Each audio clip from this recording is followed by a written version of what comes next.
Welcome to another episode of Addicted to the Q. This is Brad with Meets My Mistress. We got Brian, Mr. Sofa King himself, and the bum is somewhere bumming it. I think he's traveling for work. With us tonight, we got Mr. J, and I'm going to butcher your last name, Labello from Korte Meats. Is that right? That's perfect. Yep, Perfect. That's right. So how are you doing today? Good. Doing pretty good. Long day, but just got home not too long ago from the long work day and doing good. You guys? We're doing good. So I went to your store. When was that? Last fall in like August.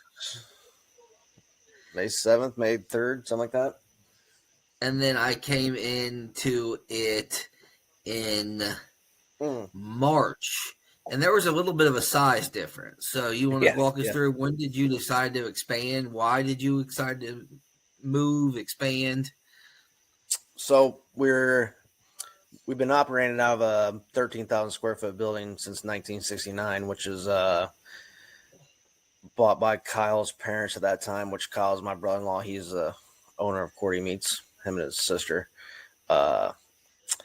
So we've been in this, we worked out there. It's basically, we're busting at the seams. We're losing more money because of moving stuff out of room constantly, buying more outdoor freezers to add on. So basically one day, I don't know, we kind of had a powwow, me and Kyle, and it's either get bigger or get smaller, and we got a lot bigger. So we've been in that plant. The new plant's a 50,000 square foot building.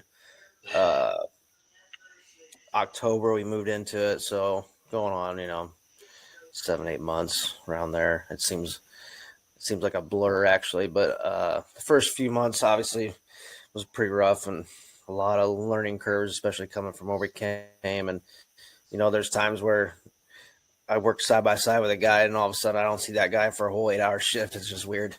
But it's for the transition of it's gone better than I expected, and business is pretty good. Beef market's kind of really high right now, so it's kind of hurting the processing side of it, but everything else is going real good. But it's been a what's that? You guys do Wagyu beef too. You don't just do regular, normal, run-of-the-mill beef. We do. We do custom slaughtering, so which means like basically our local farmers, or any farmer really that wants to get an animal processed, they have already, their customers are already like pre-bought, or their names on a side. We do very little like processing animals for the shop. We do like some Wagyu for like Tim Shear, and we do buy some of that stuff off him. But as far as most 90%, 95% of the processing is like local farmers that already have the animal sold to their like a customer, so to speak. We do like other small labeling beef for local farmers that take like their steaks to farmers market and stuff like that. But mainly all of our processing is all custom. Do you guys have a ranch for your own cattle that you guys provide or sell? No, we do not. We just pretty much partner up with a couple local, like you can call in and say, hey, I want a side of beef, or buy beef from us. And we just kind of like partner up with a couple local farmers that have raised good cattle. In my backyard, we have like probably 67 head of cattle, but I don't own them. It's just, at least we should probably. It's just hard to buy a whole animal and get, you get so much of one thing, and you only get so many ribeyes off an animal. Yeah. You get a lot of hamburger, for as a business side. Yeah, we'd like to say this is raised in our backyard and sell it to you, but at the business part of it, it don't make a whole lot of sense. It's hard to capitalize all profit. So we do buy in a lot of box meat, and we buy, a lot of Wagyu box meat. But if the right animal comes across, we will buy it. Nice. So we do a lot of deer. Deer's been like deer's probably that's what drove that business. I mean, we do like 3,000, almost 3,500 deer a year process, and that's been a big money maker for that business. We're an ideal, Southern Illinois deer capital. So that's been good. Is your shop maxed out already? When we first moved in there, everyone's like, "It's so huge, it's so huge," and I said, "You watch. Once we get stuff in here, you're not gonna think it's so huge." There's places where it's always easier hindsight where we wish this was different, wish this was bigger, whatever. This is smaller, but we're not maxed out. We'd like to process more animals. That's Kyle's big. He loves the processing side of the industry, and he would like to do. I mean, when we went in there, we were hoping to kill at our old place, we kill 15 to 20 head a week of cattle, and now we have the capability of doing 50, but we're doing, I don't know, from 20 to 30. So we have went up, but we would like to go, 40 would be ideal for where we're at. So you guys also sell food at you guys have a counter where you sell food too. I noticed when I was in there.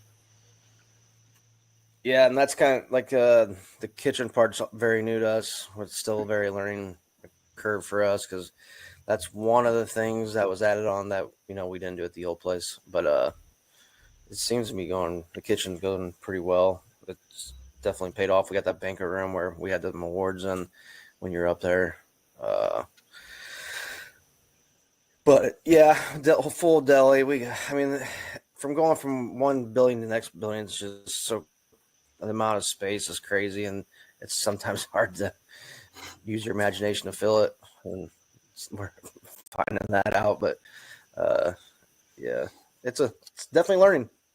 It definitely needed. I remember the first time I went in there, and you hear everybody talk about Korte Meats on Facebook. Jordan and Tim Shear and all those people, and then you go in there and you're like, this is the size of, it was almost shockingly small, and I'm not gonna lie about it. I'm like, this is the size of Korte Meats everybody talks about.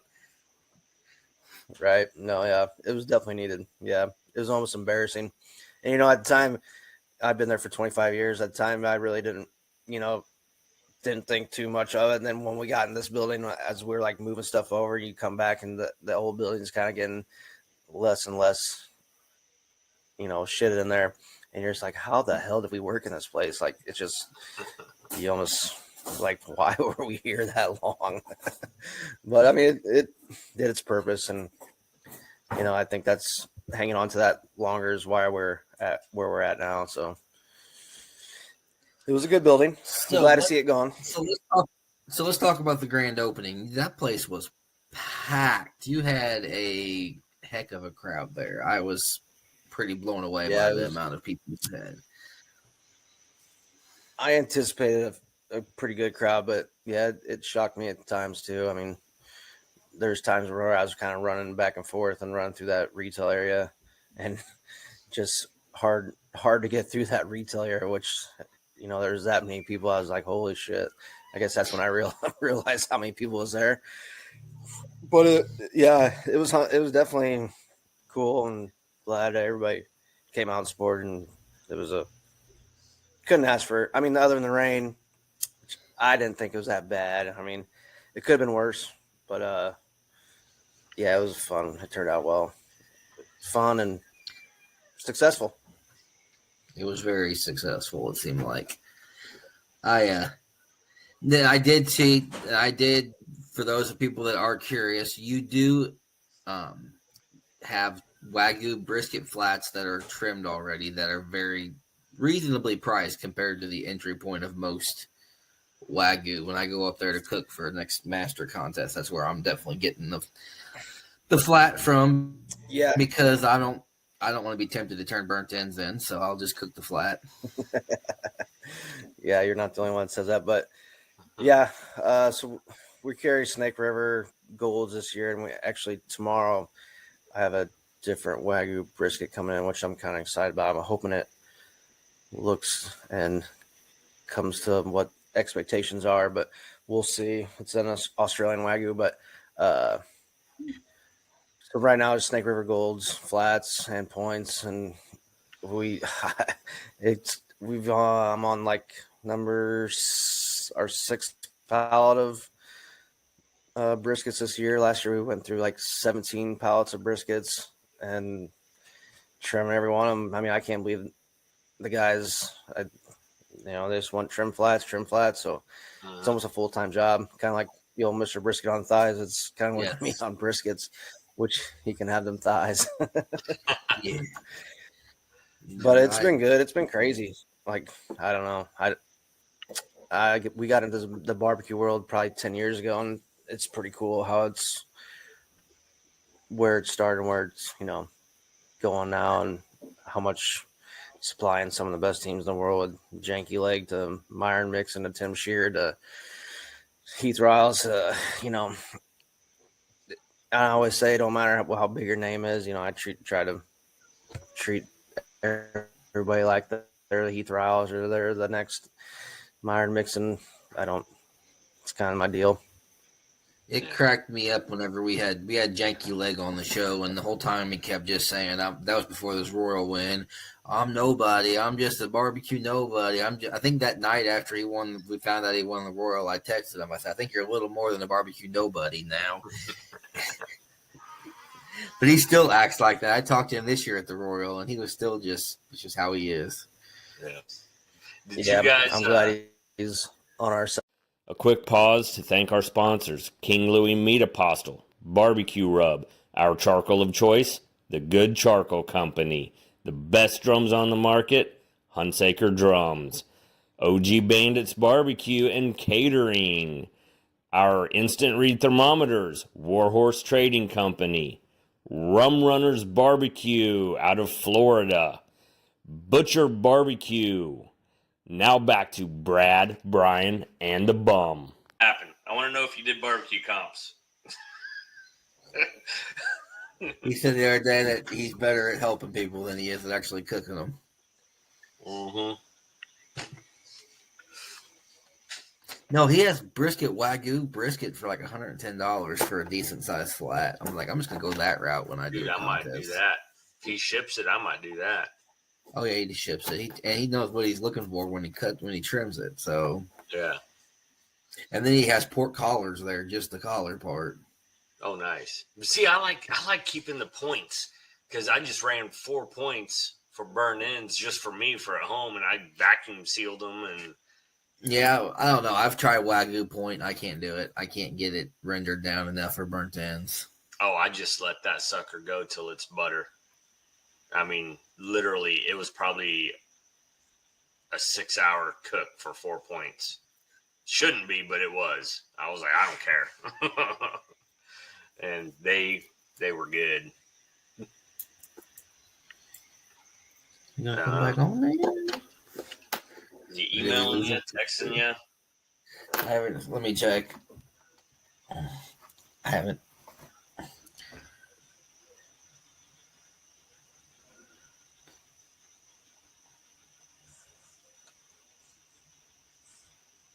He said something on my end screw up.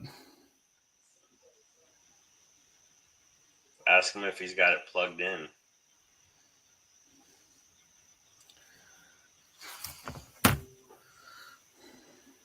Or if we just need to schedule. Well, he's in Southern Illinois. I wonder if he got. There he is.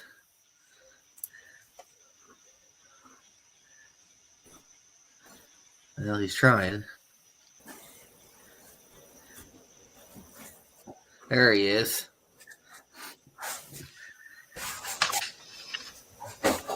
Welcome back. I don't know what happened. Well, I can edit that part out. Not a big deal. So, talk about you were talking about doing the Wagyus. You do all the trimming. So if somebody says, "Hey, I want a Wagyu flat," you could pick one out and ship it to them. Yep. That's Yeah, I try to hand select them also. Obviously, they're a little harder than ribs because of the price, and Yeah. I can briskets they're tough. I mean, it's a part of an animal that you really can't control. Ribs are, if they're thick and they're halfway Yep. straight bones, are pretty easy to decide.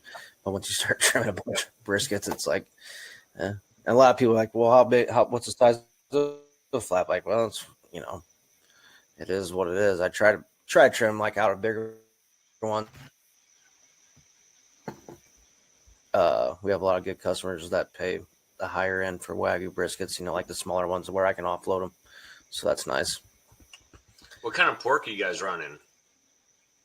Prairie Fresh, Duroc?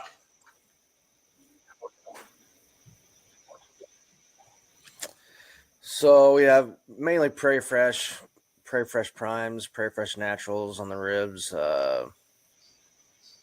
Compart ribs, Compart collars, Prairie Fresh collars, Prairie Fresh whole butts, and that's it. Prairie Fresh and Compart pretty much. And you'll ship all this stuff to comp teams also. They just get on your website, pick out what they want, enter all their credit card info. Yeah, I mean, we'll ship it all over the country. Actually,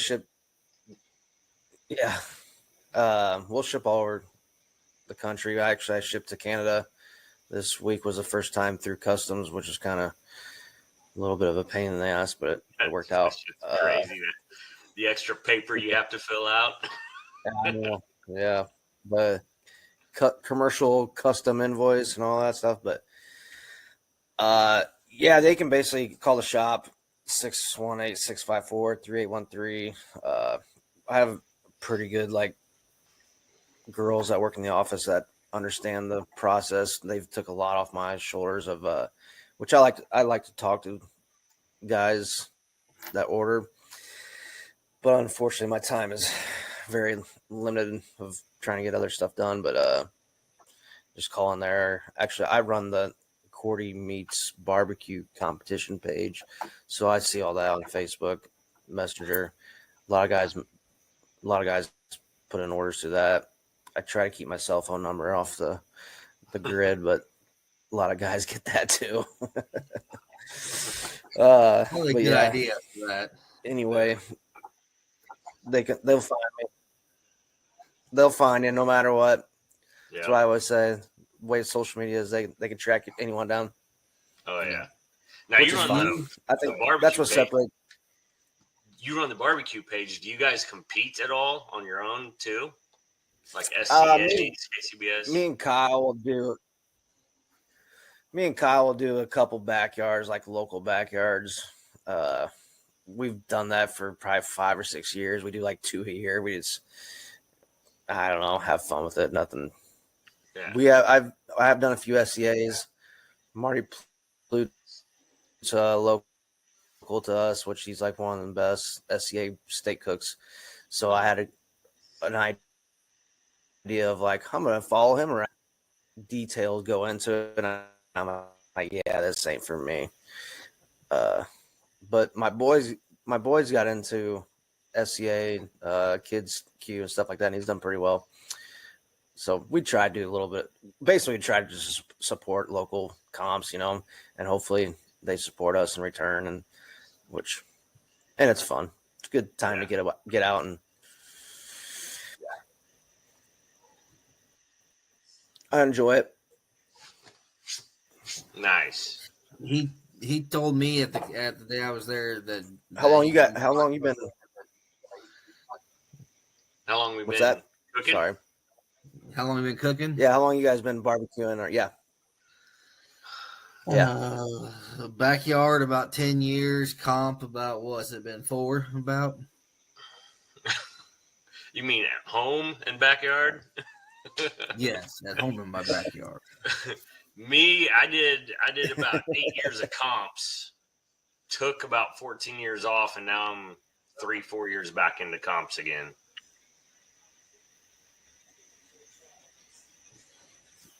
So it's been fun. Did you get back into it, or what? Why'd you get out of it and get back into it? Kids or something, probably. My oldest kid, and then I had some buddies in a store wanting my rub, so we decided 4 years ago we brought the rub line out, and we've been killing it with NBBQA awards, Best Rub on the Planet awards. We've been smoking it with that stuff. So I was like, let's just keep going, get it in stores, get it to competition teams, and they've been running good on it. So I'm like, hey, let me do some comps. So, make the wife mad and restock on everything. I need some more drums, babe. I need, I think I need some tables again. So it's fun. I don't do many. I pick and choose every year which ones I want to do, and I'll do like 4 to 6. Just have fun with them. This year, I think I'm only doing like 3. Yeah. We got a lot of house projects going on. So you guys have a good selection of rubs and you guys have a good selection of rubs and sauces in the store too that I've noticed when I was there, with charcoal and some drum cookers and yeah, we try to support a lot of local guys. Obviously, you wouldn't believe the amount of people that send me seasonings and rubs and try this and try that, which, it's a cool part of the job. Unfortunately, we don't have a whole, we can't buy everyone's, but or carry everyone's. But yeah, we try to support local, obviously you got to have your big ones in there, but we do have a lot of smaller, rub brands and stuff like that. But yeah, being close to like Blues Hog and being close like Chris Schaefer, close with, we're pretty like, we're in a unique area with a lot of stuff, good like barbecue around and good teams around us, and like Jordan and Bill Hine and Tim and Chris Schaefer. We got a lot of good local guys close by. That's one thing that was cool about your comp that I did a couple weeks ago was I had never really done it was a lot of like the SLBS teams, and I'd never really done a comp on that side of the state before, so that was kind of cool seeing all those teams. Yeah, it was a pretty good mix actually of like teams that a lot of them did SLBS for the majority of SLBS, but a lot of them are doing KCBS. There's a couple that do another like smaller Clinton County Barbecue Society and around here, local one, and then like Chase and Mary Knowles, they're out of like Missouri out there, which they've cooked the Royal a few times, or they've done really good at the Royal, and I think they got a square trophy and ribs at the Royal, so it's a little intimidating. Yeah, they're good. They're great people. They are. But yeah, it was a good mix of crowd for sure. Is your comp all 4 meats? One meat? He just is a rib cook-off. Oh, it was a rib? Yeah. So, yeah, this one was. So we do a comp in September for CDH that we put on ourselves too. That's KCBS. That's all 4 meats in the backyard, and then we have SCA Kids Q. I don't know. We do. Then I think we're doing a rib burn this year too. That the one that Brad came up for was just like, excuse me, our official like grand opening, and I had a crazy idea of like, yeah, let's get 30 teams to cook ribs, and I'll get a handful of my barbecue buddies to judge it, and it was mainly just for fun, and it worked out. But we do have an actual KCBS 4 meat comp in September 14th, 15th. If you guys can make it, love for you to be there. It's a good time. Last year we had like 30. What's that? Yeah, that's right, because it's a Saturday Sunday comp, because it was the one we cooked one in Columbia, and a lot of teams did the rolling double, and they went up there and cooked that one too. Yeah, I remember that now. It's a good time. I'll be in Gulf Shores. I need to look out for that one. It'd be a good tune-up for the start of the Royal, or getting closer to the Royal. Yeah, and that's what September's a nice time of year, and that's kind of when we first did it. We were like, well, maybe teams will be a little tune-up, and we draw like some, lot of the big names of barbecue. So it's a pretty stacked field on the backyard and the pro side. The backyard, I mean, I think we had like 20, almost 30 teams of backyard last year, which was that going in. That was like my main goal is kind of build a backyard like bigger and bigger every year, and that's what we've done. And I think in barbecue in general, I think more people need to try to build the backyard. Just if you don't have a backyard, if you don't have the minor leagues, you gotta have a major. I don't.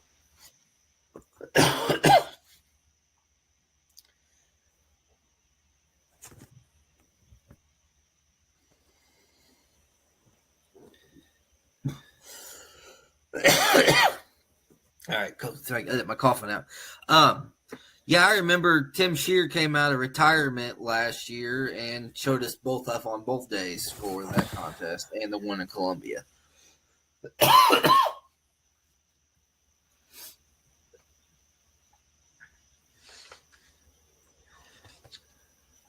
don't know what's going on. There we go. I think we have a delay for some strange reason. I think are we back? Can you hear everything? Yeah. Now it seems a little better. All right. I moved over, but I don't know what the hell's going on. Yeah, well, I'll keep me in mind. I mean, make sure I can remember that one because Saturday, Sunday comps work better for me for getting off work anyway. Right. That's why it's hard for us. We like Saturday, Sunday comps because we work on Saturdays too. And that seems like 90% of the comps are always on Friday, Saturday. So don't get to do a lot of them. I wish they would do them I wish they'd switch it to about almost all of them being Saturday, Sunday, but that's just me. Yeah, I think a lot of guys just like to get home and have a little day of rest before they start the week. But I agree. I'm with you. Yep. So tell us about the inside. Brad was mentioning you guys had like a full-on specialty, like sauces, rubs, charcoal. Like, how big is it? Is it tiny? Do you carry a certain meat mistress?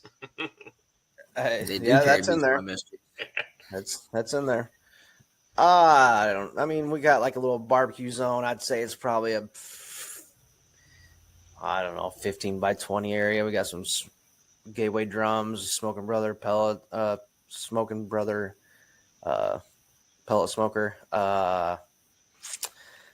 A lot of different seasonings, not crazy amount. I mean, we could get more.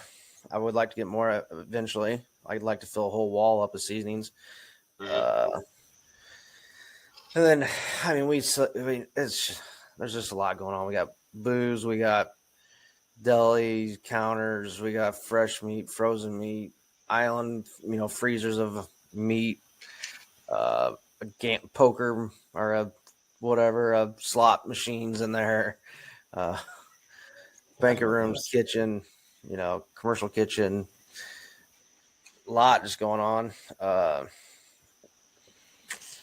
But we try to get, we listen to the public and listen to what people want, try to get anything and everything. And that's kind of like this brisket, this Australian brisket, kind of how that started. A guy, kind of mentioned it at something, and then I reached out to him, and next thing you know, we're going to see what it's like. So it could be the next big thing. I don't know. Nice. That's my knack, I guess, is going out and getting that crazy thing or some idea. And, we're trying to make a sausage for Heath Rouse right now, and that's been going pretty good. And that's, it's pretty wild doing. They just give me seasoning and say, you do what you want. And I've done it for multiple, like Josh DeWitt and a couple other guys that, Tim, and they just like kind of give me seasoning and say, make something out of it. And it's pretty cool to see it blossom, and maybe, who knows, it could be in Walmart here in a couple months. You never know. That's pretty cool. I'm going to reach out to you. I got some ideas for a brat. I might reach out to you about that. Yeah. So are we going to see some sort of fancy chicken coming then, some close to Wagyu chicken, or keep hearing about this Wagyu chicken? I don't know. I don't think so. I think chicken's chicken, honestly. I mean, we carry Springer Mountain. I don't have no ties with Springer Mountain or anything. Uh, but I know a lot of guys just go to your local Walmart and buy a chicken off the shelf, and Yeah. they do all right. Yeah. I mean, I will say, Springer Mountain, there is probably maybe less fat than your like commodity chicken, that you got to scrape or whatever. But I mean, I don't think there's anything different with the meat. Chicken's chicken. Nasty animals. That's Yeah, because they man. tie the chicken neck onto like those horse wheels and just keep running them around so there's no fat.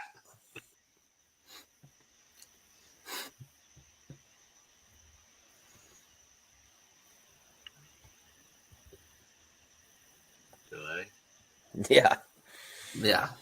I can't. Oh, man. I wouldn't want to scrape them thighs. I feel sorry for Aaron.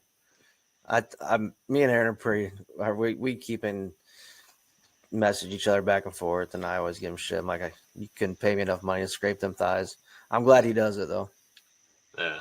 Yeah, the volume that he does is insane. Oh, it is. It's crazy. I don't like trimming 12 chicken thighs, much less 12 times however many people he sells them to. Yeah. Right. There is one guy that, I mean, I don't even know if I should admit this, but there is one guy that he won the jack and chicken, and I scraped his skin. So that's about the only guy I scrape his skins for. That's been a few years ago. So he orders a few every year, and I will do that, but that's about it. Just because of that reason. And then Wes Garrett, he called me up and he thought I did that. And of course, I'm not going to say no. Wes is like, hey, can you trim me up X amount of chicken thighs? I'm like, yeah, I'll do it for you, whatever.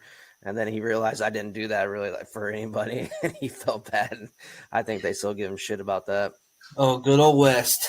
Good old West Garrett. Yeah, it's still a running joke. He cracks me up. He was trying to help at Kids Q with his daughter and steak, and I was helping with Kids Q at the Royal, and I realized there is no way I could be. My wife's going to have to help the kids with Kids Q because I do not have my anxiety goes through the roof, and I don't have near the patience for that. Yeah. My boy did pretty good. He won a few Kids Q pork chops, which he he put in the practice, and I didn't really have to do a whole lot. He's 13, 12 when he started doing like 9 or 10 and 11, 12. He won a few. So he's got a couple years and then he goes to steak, doesn't he? Yeah, I think he might be aged out already. I think 13 is, I don't know. So yeah, that's the next thing is steak. We'll see. Nice. Then after that, he goes to Master Series. He's gonna have to pick a hobby pretty soon. Maybe one not quite as expensive. Right. Well, I don't know. He's into hunting and about every hunting and species and football, and it's. Well, sports get pretty expensive too, pretty fast. Yeah. But he does like to cook, which is cool. Yeah. I mean, I think we were talking about before I got cut off, but like we try to help out big into like kids, obviously to grow the sport and do whatever it takes. I think barbecue competition has kind of went down in a couple of years or two. So big into any kid that wants to cook and try to help them out as much as we can. I mean, hell, me and Kyle did like a free, which we're not good cooks, but a free backyard chicken and ribs, like class. And we had like 30 or 40 people show up, which, it's always nice to, I don't think people realize how much effort and how much stuff goes into competition meat and stuff like that. And when they see it, they're like, wow, and then they eat it and they're like, they've never had anything better. And you're like, it's all right, but they eat it and they love it. Yeah. And then once they know what real good barbecue is, they're like, your shit sucked.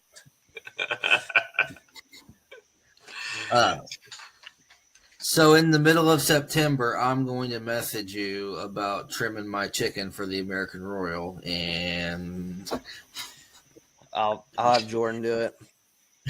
That wouldn't make me feel bad at all. I'm sure the man knows what he's doing. Brad just doesn't Yeah, want to trim. I They're don't blame you. German chicken's got to be somewhere close to something with the spawn of Satan. I hate trimming chicken. I will trim all the other meats 15 times before I trim one chicken thigh. Yeah, I don't think I've heard too many people say they like it. No. No. No. I That's don't know why anyone. a lot of people go on drums for that reason, I think. But drums don't really hit very well around our area. It's still a thigh area. That's what I've really gone. I've cooked legs, but I'd like to get back into thighs, but I feel like I spend more time trimming them, and I make them look worse than before I even started trimming them. I know a guy that completely quit scraping fat. He just trims it and goes. Yeah. He's like, There's I a don't lot of care people about that the fat do. on it. Yeah, there's a lot of people that do that. I think it depends on your cook style too. Like, I know there's a certain guy that won't trim it, but he runs it like real hot at first to render all that fat out. And then I've just been to a lot of barbecue classes. A lot of them, it's weird to see how everybody does a lot different. And that's why I don't really want to get in. I never thought trimming meat would be as successful as it is. I mean, because I would think people would like that everyone's a little different, like, and what they do. So it kind of surprises me on how well and how many people want their stuff trimmed. But yeah, going to a lot of barbecue classes, you see a lot of different ways of how some trim down to like hold them up you can't see through, and some barely even trim them or scrape them. It's crazy. Yeah. And Now, they're all good cooks. Oh yeah. Do you host classes in that room that was where the awards was? Yeah, With the we've business done. plan? We've done a couple like barbecue classes there, and then we want to get more into like not away from barbecue classes, but like more on hands, like for your general average Joe stuff too. Yes. Which we just been so busy trying to figure out which direction is what right now. So Yeah. hopefully we can get that going in the next few months here or something. But we got a lot of big ideas for it. It's just one is finding manpower. Obviously, everyone has that issue of employees and stuff like that. It's that's been tough. We've had to double when we were at the old building. We had 22 or 3 full-time employees. Now we're at like close to 50. We've lost a few, got rid of a few, and the employees. I mean, the work industry is tough. Everybody knows that, but Yeah. Trying to find a good, valuable employee that's and not going to hide in the bathroom. right. And you never find anybody with like meat like background. I mean, that's just if you find someone that has worked at a meat locker or even worked at Cargill or anything, it's like, all right, we might have something here. But 99% of the guys, people that walk in, they don't even know what a T-bone steak is. Yeah. Do you have those posters that shows the different cuts of steaks and meat? Hey, what's a T-bone? What, you can't even look at the photo? We Match it up. We don't have to. Thankfully, we don't have to have that back in the employees area. We do have it for the customers. Yeah. We actually have been fortunate. We got a good crew. Hold on, sorry. We've with moving over to this building, we've been pretty fortunate to have we got a really, really, really good core of like our core guys of 8 to 10 guys, and we've gotten lucky, hired on some good workers. Yeah. What got you into working there and just like the whole beginning? Oh man, it's actually kind of a crazy story, but The only thing I've ever done is meat. When I was 17, my first job, I worked in the meat department. And then I was at Schnucks up north by Peoria, and then I moved down Southern Illinois, just transferred from Schnucks up there to down here by St. Louis. And basically, I was sick of working grocery store like hours and not really having a schedule. So this is pre social media and all that stuff. I looked up got the old yellow pages out and flipped through it and found a couple processing plants close by and walked in the door of Korte Meats. And actually, they just pretty much said, yeah, come on in whenever you want. And so I worked both jobs for probably about a year, kind of deciding what I wanted to do. And they at that time I was like, I just want to get out of the grocery business. My dad was always in the grocery business and just sucks. So I moved over to Korte full time, 20, almost going on 25 years now. And it's been quite a ride. Oh, I'm sure. Oh, I'm sure. It's been fun to see it grow from where it started to like obviously in the old building and to this building. It's been humbling, and a lot of our work, the guys that are there have been there long enough where we're seeing our work pay off. And like Kyle, my brother-in-law who runs the show, he's couldn't ask for a better boss, and he gives me free reins to do whatever I want. Sometimes he probably wishes he didn't, and sometimes it pays off, sometimes it don't. But he went down to Memphis in May this last week, and I couldn't make it, but my boy graduated. But it was kind of funny. He was talking to Heath Riles, and they asked him how fast can you get this sausage made, and Kyle goes, well, I guarantee if you ask Jay, he'll say we can get it done tomorrow. So they text me and asked me, and my answer was tomorrow we can have it done. So Kyle's kind of laid back, kind of like, plays a slow game, and I'm like, let's take it, let's do it. So we're a pretty good pair. That's cool.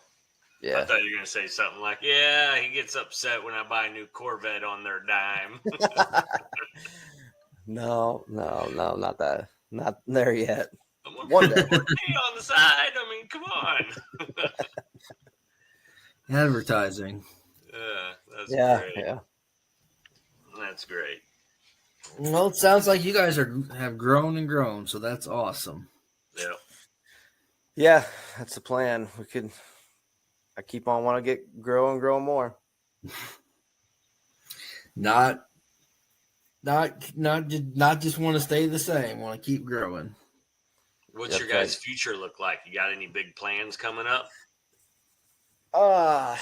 Yeah. I mean, we got a lot of stuff in the works. A lot of talks.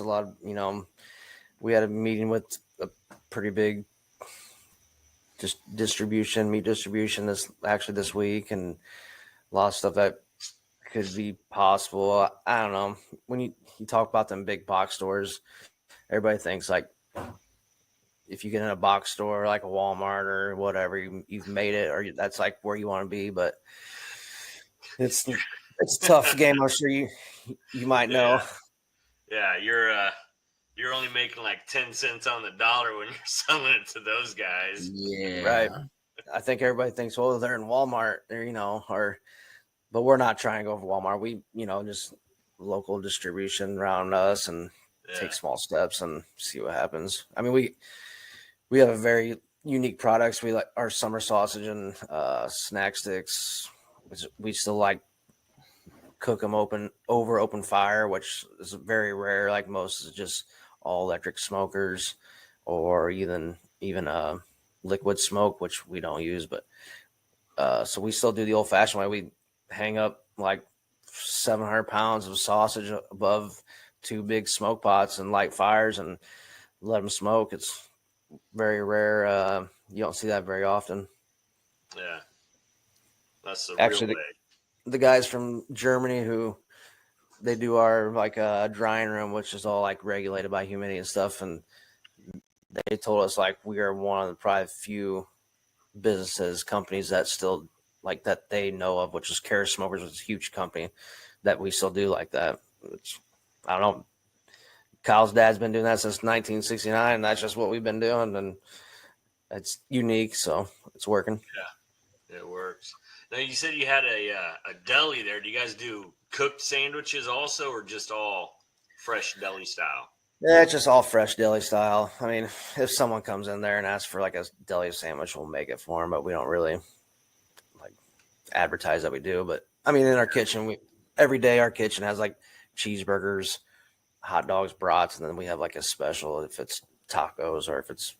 I mean, we've thrown in. You know, I trim a lot of briskets, so we have a lot of points like laying around. So we cook up points, smoke them, and sell the shit out of them. People go crazy over them. So, I mean, not too many times you get. Also? Yeah, we'll cook them in our kitchen, and then chunk them up and sell them cooked. Well, not as burn-ins, but raw. Do you guys sell no raw? Well, we do both. Yeah. Okay. Yep. Yeah. And whatever you guys want to do, like your burn-ins or whatever special, you just throw them on. Yeah. Yep. Nice. Yeah. So having that kitchen has definitely helped out my. I can go through more pallets of meat going like back to the barbecue world. That I have a way to offload.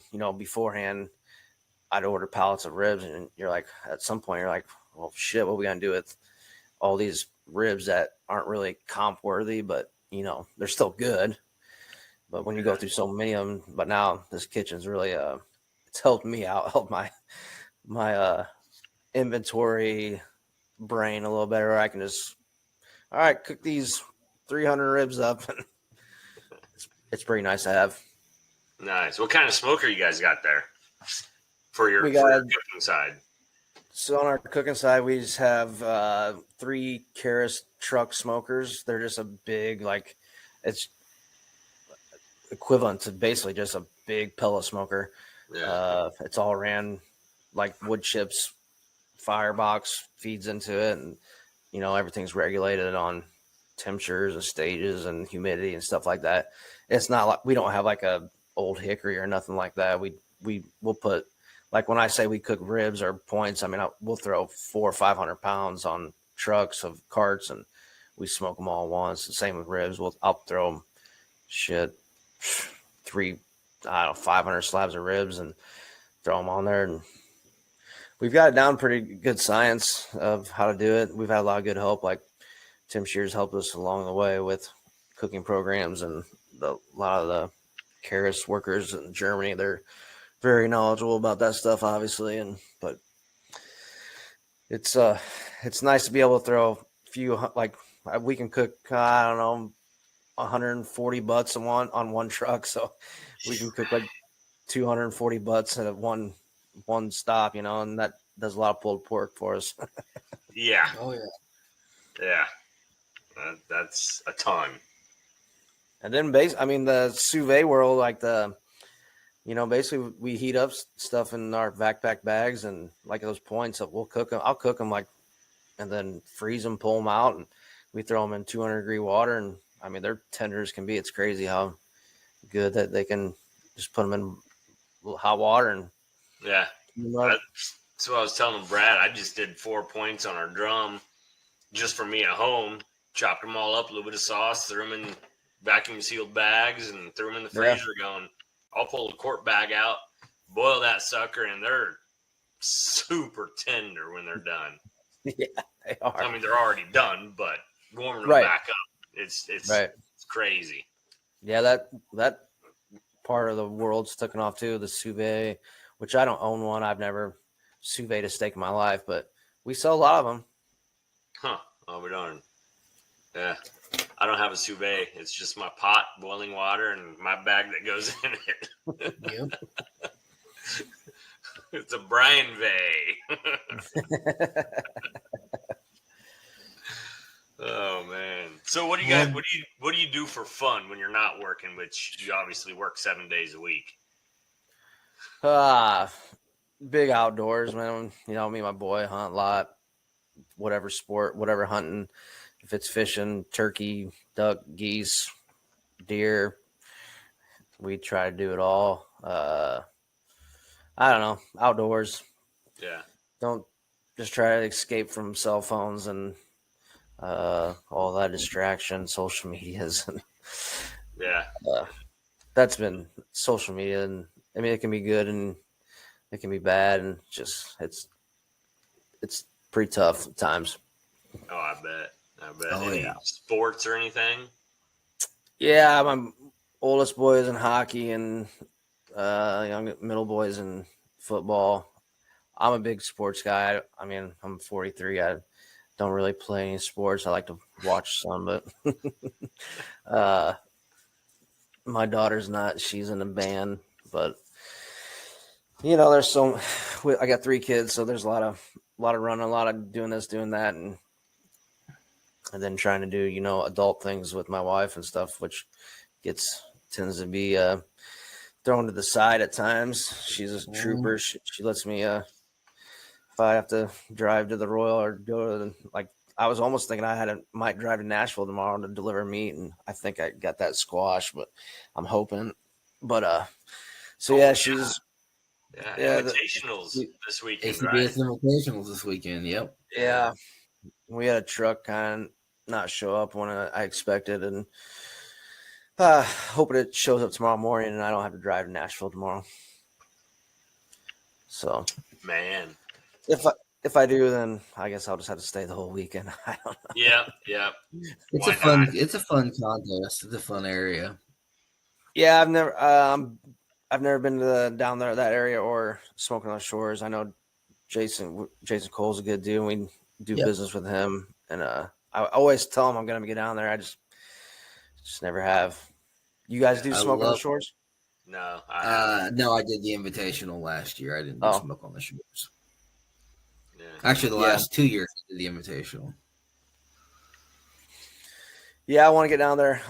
I haven't been to the Jack either. I'm gonna go there this year, and then been to the Royal, Memphis and May quite a few times, but it's always just too busy. Yeah. Well, they put it on Memorial Day weekend, which I'm sure is an insane busy weekend for you. Yeah, we are, and yeah. And now they keep on pushing the Royal back to pretty soon it's gonna be like New Year's Christmas. Eve. Yeah, Christmas. That's next. Then New Thanksgiving. Year's Eve. Yeah, it will be. Brad and we're hoping Memphis in May comes around next year for us. That's one we've been wanting to get out to. So we're like, man, let's look at next year now. To cook or just to hang out or both? Either one. Both. It's cool. It's cool. It's a unique setup. So the first year I went, it was on the river, and then the last couple times it's at Liberty Park. But both are pretty cool. It's a neat, definitely for sure.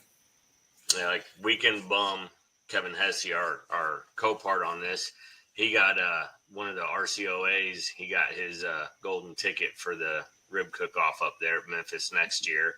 So I'm like, well, if you do it, obviously I'm going. But it's like, Brad, we're talking about we want to go and partner up and cook it. So I'm like, well, maybe next year I help Kevin, and then Brad comes up and we just walk around. Year after that, Kevin doesn't go and Brad and I go. Well, Kevin, man, some of those guys you see, they need 10, 12 people. So you never know. He might need more help. I might just have to go down and help him. Kevin that we need like 20 people. But and somebody said that it's too big, but Heath Riles had like 20, 25 people helping him. Well, you got the presentation. I mean, shoot. They go all out. They do. Yeah. It's pretty impressive to watch that, like, on-site judging and all that stuff, to like watch a well-oiled team. It's impressive. The amount of work they go through is crazy. Well, but yeah, I recommend it. That's definitely one we want to tag team and cook just to have fun. But I mean, I'm going to help Kevin if he goes. That way. Oh yeah. It's not an ass load of money out of my pocket. Exactly, it's a cheaper option. We supplied the steaks this year for the SCA and Oh, the nice. Kids I Cube think pork chops this year. SEA cook for Yeah. Memphis in May. Yep. Nice. Well, do you have The year anything else before we did- for him, Brian? No. No. Well, thank you for coming on and All right. enjoying your Wednesday night. We So appreciate it. I'll send Yep. you a message in Thank you, September guys. for those chicken thighs trimming. So if I can be like Wes Garrett. You can text. Message Wes. He owes me one. Well, thank you for coming on. Have All a right. good one. Thank you. Yep, no problem, guys. Thank you for having me.